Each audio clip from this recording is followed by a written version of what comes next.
54 বছর ধরে তারা কি করেছে, যার জন্য বাংলাদেশে গণতন্ত্রকে স্থায়ী রূপ দেওয়া যায়নি।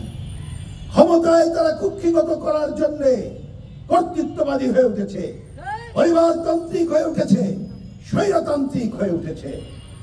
এর বিরুদ্ধে বুকের রক্ত দিয়ে আমরা বারবার লড়াই করে বিজয় অর্জন করি, এবার অর্জন করলাম।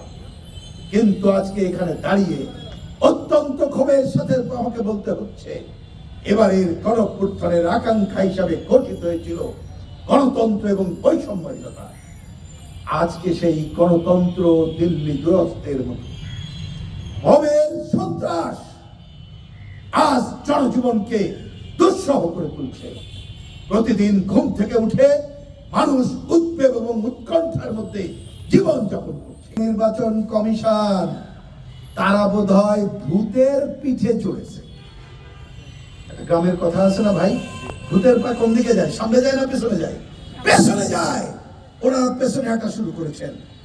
আগে এমপি ইলেকশন করতে গেলে জামানত ছিল 20,000 টাকা, ওনারা এখন 50,000 টাকা করে দিয়েছেন। আর অন্যান্য খরচ তো আছে।